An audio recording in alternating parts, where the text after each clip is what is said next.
ជំរាបសួរនិងសួស្តីបងប្អូនទាំងអស់គ្នាថ្ងៃនេះខ្ញុំសូមនាំបងប្អូនទាំងអស់គ្នាមកកាន់គ្រឿងសឹកយោធាវិញម្ដងណាបងប្អូនថាតើវាជាប្រភេទអាវុធអ្វីដែរបងប្អូនដូច្នេះសូមតាមដានជាមួយខ្ញុំបាទទាំងអស់គ្នាណាបងប្អូនអស់រយៈពេលជាច្រើនទសវត្សរ៍មកហើយរថក្រោះត្រូវបានគេចាត់ទុកថាជាគ្រឿងចម្បាំងដ៏មានឥទ្ធិពលបំផុតមួយនៅលើពិភពលោកគ្រឿងសឹកពីការពារយ៉ាងក្រាស់របស់វាអំភ្លើងធំរបស់វានិងសមត្ថភាពក្នុងការបើកបរយ៉ាងលឿនឆ្លងកាត់ដីដ៏លំបាកបានធ្វើឲ្យពួកវាក្លាយជានិមិត្តរូបនៃកម្លាំងយោធាដ៏គួរឲ្យស្ងើចសរសើរបំផុតប៉ុន្តែនៅចុងសតវត្សទី20វិស្វករបានបង្កើតអាវុធប្រភេទថ្មីមួយដែលមានសមត្ថភាពប្រកួតប្រជែងជាមួយនឹងវាអាវុធនេះត្រូវបានគេហៅថា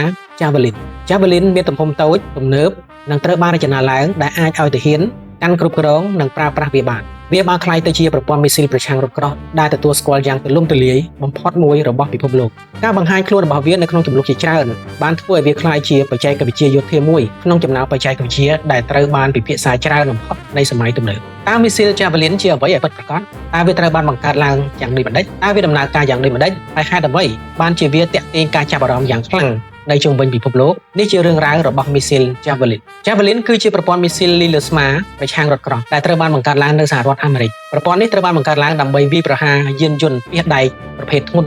ខណៈពេលដែលអនុញ្ញាតឲ្យទាហានធ្វើប្រតិបត្តិការពីទីតាំងដែលមានសុវត្ថិភាពការអភិវឌ្ឍប្រព័ន្ធបានចាប់ផ្ដើមក្នុងអំឡុងសតវត្សឆ្នាំ1980ហើយមីស៊ីលនេះបានចូលបម្រើការងារជាផ្លូវការក្នុងទសវត្សឆ្នាំ1990 Javelin ត្រូវបានរចនាឡើងជំនួសប្រព័ន្ធប្រឆាំងរថក្រោះចាស់ៗដែលប្រើក្នុងសម័យសង្គ្រាមត្រជាក់ប្រព័ន្ធនេះមានសមាសធាតុសំខាន់ពីរគឺតួបាញ់ដែលគេហៅថា Launcher ដែលបំពាក់ដោយឧបករណ៍ចាប់សញ្ញាទំនើបនិងតួមីស៊ីលណាបងប្អូនមិនដោយអាវុធចាស់ពីមុនទេប្រព័ន្ធមីស៊ីល Javelin ត្រូវបានរចនាឡើងដើម្បីដំណើរការដោយប្រើប្រាស់បច្ចេកវិទ្យានាំផ្លូវកម្រិតខ្ពស់ដែលកាត់បន្ថយការចូលរួមដោយផ្ទាល់នៃប្រតិបត្តិការបន្ទាប់ពីការបាញ់រួចដែលគេហៅថា Fire and Forget បងប្អូនដើម្បីយល់ពីប្រព័ន្ធមីស៊ីល Javelin យើងត្រូវតែយល់អំពីពិភពលោកដែលវាត្រូវបានបង្កើតឡើងជាមុនសិនក្នុងអំឡុងសង្គ្រាមត្រជាក់សហរដ្ឋអាមេរិកនិងសហភាពសូវៀតបានអភិវឌ្ឍរថក្រោះដែលមានថាមពលកាន់តែខ្លាំងនៅពេលដែលគ្រឿងពាសសឹករបស់វាកាន់តែក្រាស់និងទំនើបជាងមុនអ្នករៀបចំផែនការយោធាបានស្វែងរកវិធីសាស្ត្រដែលមានប្រសិទ្ធភាពជាងមុនក្នុងការទប់ទល់នឹងរថពាសដែកទាំងនេះនៅសតវត្សឆ្នាំ1970និង1980អ្នកជំនាញយោធាជាច្រើនជឿថា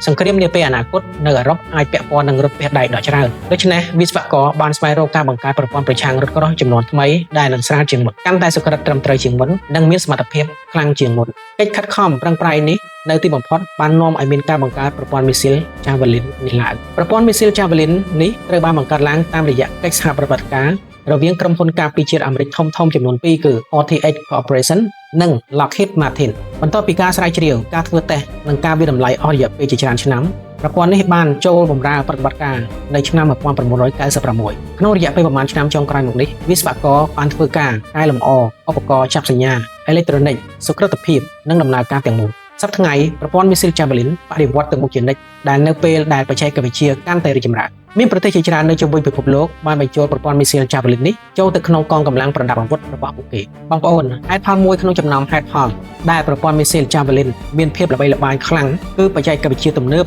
ដែលបានបញ្ចូលទៅក្នុងការរចនារបស់វានៅពេលដើមដំបូងប្រព័ន្ធនេះអាចមើលទៅដូចជាបំពង់សាមញ្ញមួយដែលដាក់នៅលើស្មារបស់ទាហានទោះជាយ៉ាងណាក៏ដោយតាមពិត Javelin គឺជាការរួមបញ្ចូលគ្នាដ៏ទំនើបនៃឧបករណ៍ចាប់សញ្ញា sensor កុំព្យូទ័រ optic អេឡិចត្រូនិកកម្មវិធី software សម្ភារៈផលិតទំនើបនិងបច្ចេកវិទ្យារកហេតុជាដើមប្រព័ន្ធ Javelin មានសមាសធាតុសំខាន់ចំនួន2ទី1គឺតួបាញ់ឬ CLU ដែលដើរតួជាភ្នែកនិងខួរក្បាលរបស់ប្រតិបត្តិការសមាសធាតុទី2គឺមីស៊ីលខ្លួនវានឹងតែម្ដងមុនពេលបាញ់ទាហានប្រើតួបាញ់ CLU ដើម្បីកំណត់ទីតាំងគោលដៅតួបាញ់មានភ្ជាប់ឧបករណ៍ថតរូបភាពកំណើត Thermal Imaging Equipment ដែលមានសមត្ថភាពរកឃើញនិងបែងចែកភាពខុសគ្នានៃសីតុណ្ហភាពរវាងគោលដៅនិងបរិស្ថានជុំវិញវាមនុស្សជាច្រើនគិតថាមីស៊ីលគ្រាន់តែរត់ទៅរកកម្ដៅដែលបញ្ចេញដោយម៉ាស៊ីនរត់កោះតែប៉ុណ្ណោះតែតាមពិតទៅដំណើរការនេះមានភាពស្មុគស្មាញជាងនេះទៅទៀតចំណែកឯមីស៊ីលវិញវាប្រើឧបករណ៍ស្វែងរករូបភាពកំណើត Imaging Infrared Seeker ដែលជារឿយៗត្រូវបានគេហៅថាឧបករណ៍ស្វែងរក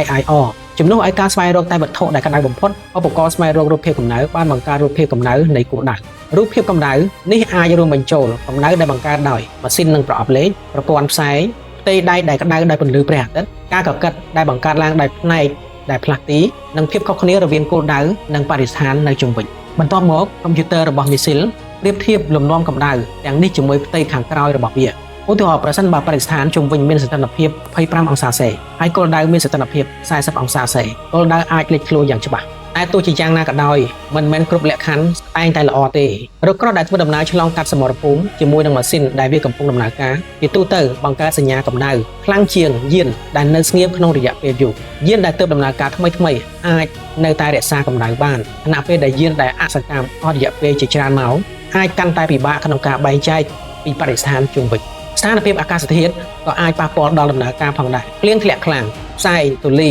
រុក្ខជាតិក្រាស់ៗឬអគារអាចរំខានដល់សមត្ថភាពក្នុងការរកឃើញនិងកំណត់អត្តសញ្ញាណគោលដៅផងដែរនៅពេលដែលទាហានបានកំណត់អត្តសញ្ញាណគោលដៅរួចមីស៊ីលនឹងរក្សាទុករូបភាពកម្ដៅនេះនៅក្នុងកុំព្យូទ័រនៅលើខ្លួនរបស់វាដំណើរការនេះអនុញ្ញាតឲ្យមីស៊ីលនាំផ្លូវខ្លួនវាទៅកាន់គោលដៅបន្ទាប់ពីការបាញ់រួចលំដាប់នៃដំណើរការបាញ់គឺគួរឲ្យចាប់អារម្មណ៍ខ្លាំងណាស់បងប្អូនមិនដូចរ៉ុកែតធម្មតាទេ Javelin ប្រើអ្វីដែលវិស្វករហៅថាប្រព័ន្ធបាញ់បង្ហោះទន់ Self Launch System លំដាប់នេះកើតឡើងជាដំណាក់កាលជាច្រើនដំណាក់កាលទី1ប្រតិបត្តិការ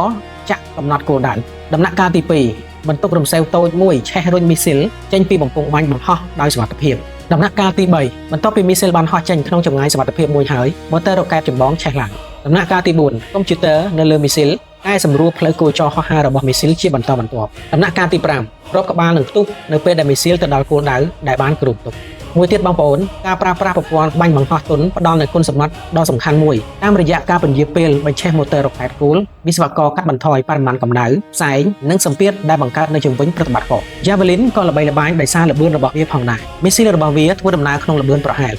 290ម៉ែត្រក្នុង1នាទីដែលច្រើនជាង1000គីឡូម៉ែត្រក្នុង1ម៉ោងអាស្រ័យលើ version ដែលកំពុងប្រើប្រាស់ចម្ងាយដែលមានប្រសិទ្ធភាពជាធម្មតាគឺប្រហែល 2.5 ទៅ 4.5 គីឡូម៉ែត្រប្រហែល 2500 ទៅ 4500 ម៉ែត្រណាបងប្អូនក្នុងអំឡុងពេលហោះហើរស្លាបរបស់មីស៊ីលធ្វើការកែតម្រូវជាប្រចាំដើម្បីរក្សាវាឲ្យនៅលើផ្លូវដំណើរការទាំងមូលនេះកើតឡើងដោយស្វ័យប្រវត្តិក្នុងរយៈពេលប៉ុន្មានវិនាទីតែប៉ុណ្ណោះមួយទៀតបងប្អូនក្បាលគ្រាប់របស់វាគឺជាផ្នែកវិស្វកម្មដ៏អស្ចារ្យមួយទៀតគឺភាពបំផ្ទុះរបស់វាកំណត់ពេលវេលាដ៏ត្រឹមត្រូវសម្រាប់ការបំផ្ទុះព័ត៌មានលម្អិតនៃការរចនាពិតប្រាកដគឺជាការសម្ងាត់ណាបងប្អូនប៉ុន្តែគោលបំណងគឺដើម្បីបង្កើនប្រសិទ្ធភាពនៃក្បាលគ្រាប់ប្រឆាំងនឹងគោលដៅដែលពាសដែកយ៉ាងរឹងមាំប្រព័ន្ធមីស៊ីលពឹងផ្អែកលើពេលវេលាដែលគ្រប់គ្រងការផ្ទុះជាជាងគ្រាន់តែវាប្រហារគោលដៅតាមបែបដូចជាថ្មដែលប៉ះនឹងជញ្ជាំងនោះទេ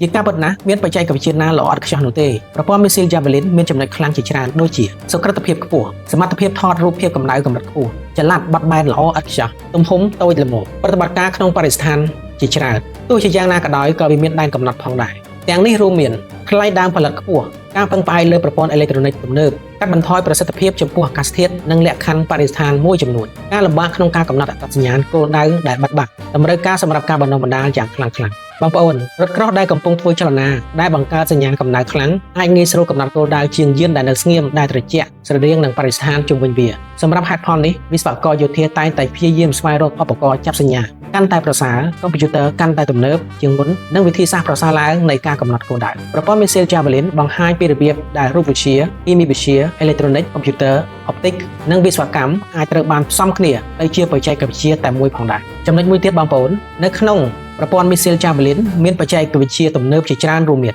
ឧបករណ៍ចាប់សញ្ញា Infrared ប្រព័ន្ធនាំផ្លូវសុក្រឹតនិងជាក់លាក់អង្គគ្រប់គ្រងអេឡិចត្រូនិកបច្ចេកវិទ្យាថតរូបកម្ដៅប្រព័ន្ធរុញច្រានមីស៊ីល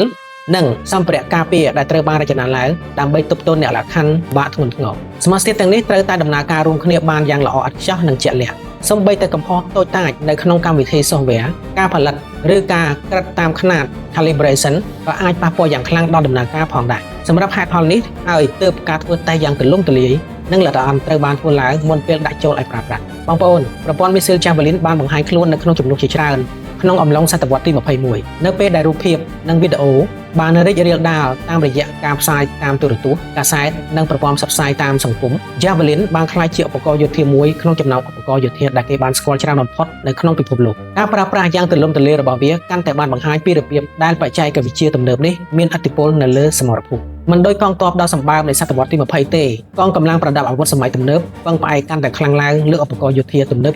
ឧបករណ៍ចាប់សញ្ញាទំនើបបណ្ដាញស៊ើបការណ៍សម្ងាត់និងប្រព័ន្ធនាំផ្លូវដោយសុក្រឹតភាពនិងជាក់លាក់ ពីមួយឆ្នាំទៅមួយឆ្នាំវិស្វករបានបន្តកែលម្អប្រព័ន្ធមីស៊ីល Javelin ជាច្រើនចំនួនបន្តមកជាក់ស្ដែងប្រព័ន្ធមីស៊ីល Javelin ដំបូងគឺ FGM 148A បានចូលបម្រើការក្នុងអំឡុងទសវត្សរ៍ឆ្នាំ 1990 នេះគឺជាប្រព័ន្ធមីស៊ីល Javelin ដំបូងគេហើយក៏តំណាងឲ្យការលូតផ្លោះខាងបច្ចេកវិទ្យាដ៏សំខាន់មួយបើប្រៀបធៀបទៅនឹងប្រព័ន្ធប្រឆាំងពាសដៃពីមុនមិនយូរប៉ុន្មាន FGM 148B ត្រូវបានដាក់បញ្ចូលជាមួយនឹងការកែលម្អភាពជាក់លាក់ reliability និងដំណើរការ performance បន្ទាប់មកវិស្វករបានអភិវឌ្ឍ FGM 148C ដែលរួមមានការកែលម្អគ្រឿងអេឡិចត្រូនិកដែលបានធ្វើបច្ចុប្បន្នភាពនិងប្រព័ន្ធកម្មវិធី software ឲ្យកាន់តែប្រសើរឡើងបន្ទាប់មក FGM 148D បន្តការកែប្រែបន្ថែមដែលមានបំណងបង្កើនប្រសិទ្ធភាពនិងមានភាពជឿជាក់ក្រោមលក្ខខណ្ឌសមរភូមិដ៏តឹងរ៉ឹងក្រោយមក FGM 148E បានបន្តការកែលម្អបន្ថែមទៀតនៅក្នុងបច្ចេកវិទ្យានាំផ្លូវនិងប្រព័ន្ធអេឡិចត្រូនិកសប្តាហ៍ថ្ងៃនេះ FGM 148F តំណាងឲ្យកំណែទំនើបបំផុតចុងក្រោយនៃប្រព័ន្ធមីស៊ីល Javelin ដែលមាននាពេលបច្ចុប្បន្ននេះទោះជាយ៉ាងណាក៏ដោយការកែលម្អគ្រាប់មីស៊ីលខាងលើជាផ្នែកមួយតែតួបាញ់ launcher ក៏បានឆ្លងកាត់ការកែលម្អជាបន្តបន្ទាប់ផងដែរតួបាញ់ CLU ដើមដំបូងគេបានផ្ដល់ឲ្យទាហាននូវកំហុសអុបទិកពេលថ្ងៃនិងសមត្ថភាពថតរូបកម្ដៅតែចំនួនក្រោយៗទៀតបានរួមបញ្ចូលឧបករណ៍ចាប់សញ្ញាប្រសើរឡើងគុណភាពរូបភាពកាន់តែប្រសើរអានុភាពនៃដំណើរការគណនាកាន់តែប្រសើរទម្ងន់ថយចុះកម្រិតទុកចិត្តជឿជាក់កាន់តែប្រសើរកំណែថ្មីបំផុតដែលត្រូវបានគេស្គាល់ថាជាតួបាញ់ទម្ងន់ស្រាលឬ LW CLU មានទម្ងន់ស្រាលជាង model មុនខណៈពេលដែលផ្ដល់នូវដំណើរការកាន់តែប្រសើរបងប្អូនយើងបានដឹងថាប្រព័ន្ធមីស៊ីល Javelin មានធាតុសំខាន់ចំនួន2ទី1គឺតួបាញ់ទី2គឺគ្រាប់មីស៊ីលតួបាញ់អាចត្រូវបានប្រើម្ដងហើយម្ដងទៀតខណៈពេលដែលគ្រាប់មីស៊ីលត្រូវបានរចនាឡើងសម្រាប់ការប្រើប្រាស់បានតែម្ដងគត់ម្យ៉ាងមួយទៀតតួបាញ់តែមួយអាចត្រូវបានប្រើជាមួយនឹងមីស៊ីលជាច្រើនពេញមួយអាយុកាលប្រតិបត្តិការរបស់វាមួយទៀតបងប្អូនប្រព័ន្ធមីស៊ីល Javelin ពេញលេញអាចត្រូវបានបង្ហាញដូចខាងក្រោមតួបាញ់ CLU និងមីស៊ីល FGM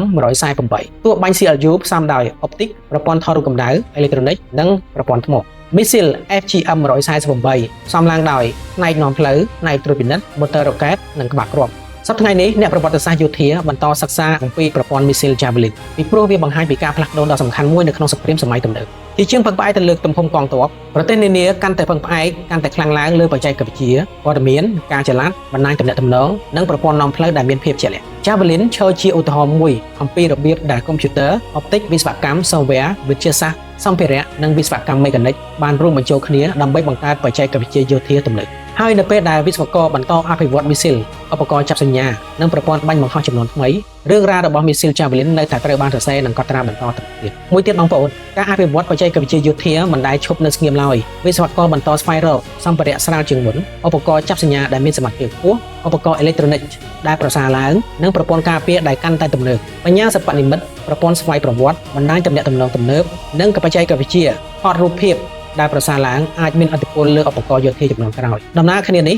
រថពាសដែករថក្រោះនៅតែបន្តវិវត្តផងដែរការប្រកួតប្រជែងឥតឈប់ឈររវាងបច្ចេកវិទ្យាការពារនិងបច្ចេកវិទ្យាវាយលុកនេះមានជាច្រើនសតវត្សមកហើយពេញមួយប្រវត្តិសាស្ត្រការច្នៃប្រឌិតថ្មីនីមួយៗបានជំរុញឲ្យមួយផ្សេងទៀតបង្កើនការច្នៃប្រឌិតដូចគ្នាដែរប្រព័ន្ធមីស៊ីល Javelin តំណាងឲ្យជំពូកមួយនៅក្នុងរឿងរ៉ាវដ៏វែងឆ្ងាយនៃការអភិវឌ្ឍបច្ចេកវិទ្យានេះដូច្នេះបងប្អូនក៏យើងមកដល់ចុងបញ្ចប់ហើយជាចុងក្រោយប្រព័ន្ធមីស៊ីល Javelin គឺលើសច្រើនជាងមីស៊ីលទៀតវាគឺជាផលិតផលនៃការស្រាវជ្រាវវិស្វកម្មនិងការរីកចម្រើនបច្ចេកវិទ្យារាប់ទសវត្សរ៍ការអភិវឌ្ឍរបស់វាឆ្លុះបញ្ចាំងពីរបៀបដែលសង្គ្រាមសម័យទំនើបបានផ្លាស់ប្ដូរពីសម័យកាលនៃកងទ័ពដ៏ធំនិងពាសដៃធុនធ្ងន់ទៅជាសម័យកាលដែលបង្កើតឡើងដោយឧបករណ៍អេឡិចត្រូនិកឧបករណ៍ចាប់សញ្ញាកម្មវិធី software និងបច្ចេកវិទ្យាសុក្រឹតភាពនិងជាក់លាក់មិនថាមើលពីជ្រុងណាមួយនៃប្រវត្តិសាស្ត្របច្ចេកវិទ្យាឬវិស្វកម្មទេប្រព័ន្ធមីស៊ីល Javelin នៅតែជាឧបករណ៍យោធាដែលគេស្គាល់ច្រើនបំផុតមួយនៃសម័យទំនើបហើយនៅពេលដែលបច្ចេកវិទ្យាបន្តរីកចម្រើនឧបករណ៍ចំនួនក្រោយទៀតអាចនឹងផ្លាស់ប្ដូរសមរភូមិម្ដងទៀតតាមរបៀបដែលយើងមិនអាចស្រមៃបានដូច្នេះវីដេអូរបស់យើងក៏បានមកដល់ទីបញ្ចប់ដែរបងប្អូនប្រសិនបើបងប្អូនចូលចិត្តវីដេអូនេះសូមចុច like និងchia channel ដាក់រូបកណ្ដឹងដើម្បីទទួលបានវីដេអូថ្មីៗអំពីបច្ចេកវិទ្យាយោធាប្រវត្តិសាស្ត្រពិភពលោកវិស្វកម្មវិទ្យាសាស្ត្រនិងកិច្ចការសកលខ្ញុំបាទសូមអរគុណសូមជម្រាបលា